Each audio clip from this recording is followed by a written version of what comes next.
NBC's Ben Collins joins us. He covers extremism and the internet. Former U.S. Attorney Joyce Vance. Also with us, Alencia Johnson, political strategist who's worked Democratic presidential campaigns.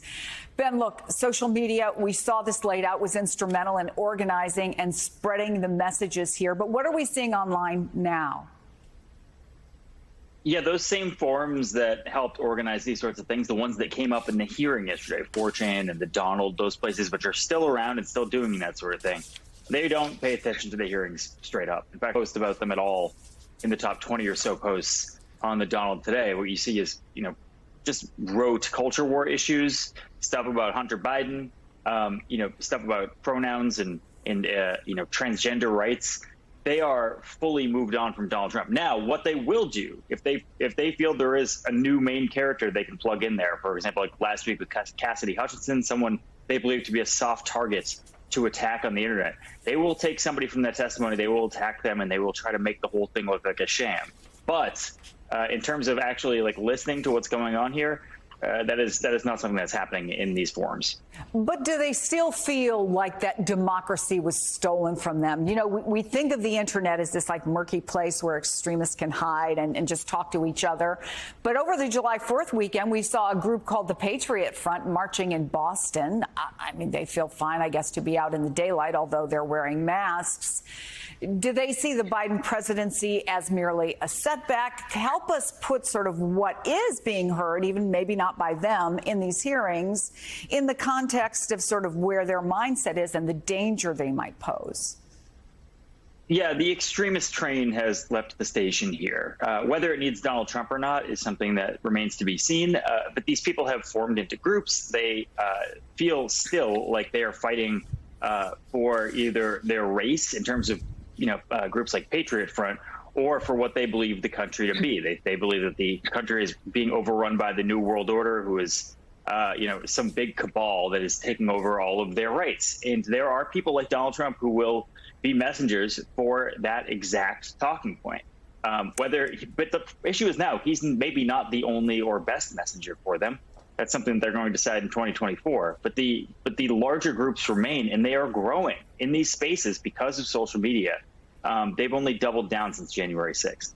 Although, as we heard at the top, Alencia, from the former spokesperson for the Oath Keepers, his question, what happens if Donald Trump gets elected again? I mean, this hearing was about extremists, but there are an awful lot of Republicans, including Republican leadership, who still have Donald Trump's back.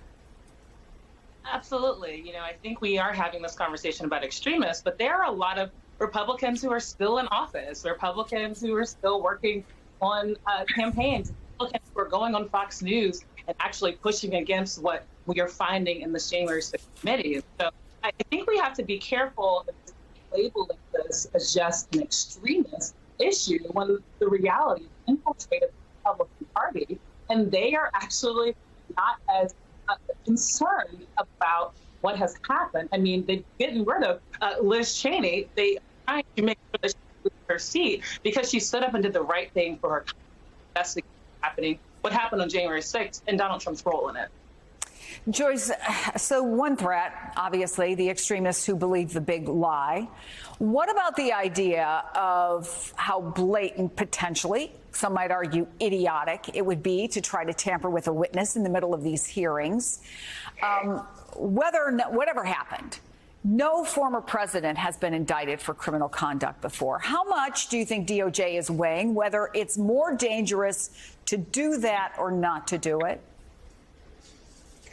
That's certainly part of the calculus that DOJ will be engaging in here. They'll have to consider whether a prosecution is within the national interest. But at some point, that calculus of evidence, the scale of evidence against the former president, becomes so horribly outbalanced in favor of guilt, in favor of a multiplicity of criminal conduct, that DOJ simply has to act. Of course, Chris, if you're looking at witness tampering, we don't know what the evidence is here. All that we know right now is that a phone call was placed to a person, and we don't know the identity of that person.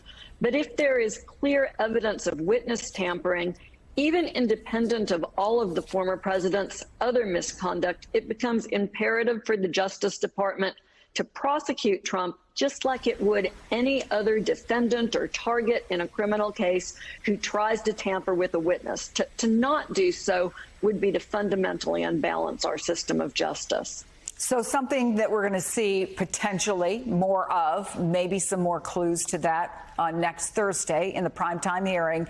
But Alencia, one other major aspect of this story is the kind of threats we know were pouring in after Donald Trump called people to D.C. on January 6th. And Jamie Raskin read a bunch of examples. Take a listen. Some of the online rhetoric turned openly homicidal and white nationalist, such as, why don't we just kill them, every last Democrat, down to the last man, woman, and child? And it's time for the day of the rope. White revolution is the only solution. The committee here, laying bare the threat posed by racist ideologies. But I guess the question is, is anyone surprised? We knew it was there. How does that information get used? And how do we make it worth something that we know that this is out there? Well, I think we make it worth something in the fact that the sitting president knew that these threats were happening, again, poured gas on the flames to ensure that this actually did happen. We don't know what could have, the worst that could have happened. And so I want to be clear, this hearing is not going to change a lot of Republicans' minds on how they will vote in 2024. But I do hope that this hearing, in addition to potentially prosecuting President Donald Trump, I do hope this hearing gives enough evidence to folks who want to save democracy and say, we've actually got to put some guardrails around here. We've got to show up and vote. We've got to make sure that we have the right folks elected in office that will not allow for something like this to happen. And we have to talk about the national security threat that this is, a right-wing white supremacist ideology that has infiltrated the base of the Republican Party. And Joyce, there are still other threats. That's a clear and present danger. But Politico reports on another one apart from 1-6. In interviews on the sidelines of the National Association of Secretaries of State's summer conference, a dozen chief election administrators detailed a growing number of insider threats leading to attempted or successful election security breaches aided by local officials. So, similar question, how do we counter that? Can, for example, sending a message by prosecuting be a strong deterrent? It can be, and I think that's DOJ's intention here. Of course, they already have a task force that's focused on this. But one of the problems we've seen, quite honestly, has been whether our legal system is focused on these issues in a way that can protect the architecture of our election systems. We've seen issues where even poll workers have been confronted with violence simply for doing their civic duty as citizens and participating in elections. So this will take a forceful campaign by the Justice Department to convince people that it's absolutely serious about protecting both election officials and election workers if we're going to move forward. Joyce Vance, Ben Collins, Alencia Johnson, thank you all very much.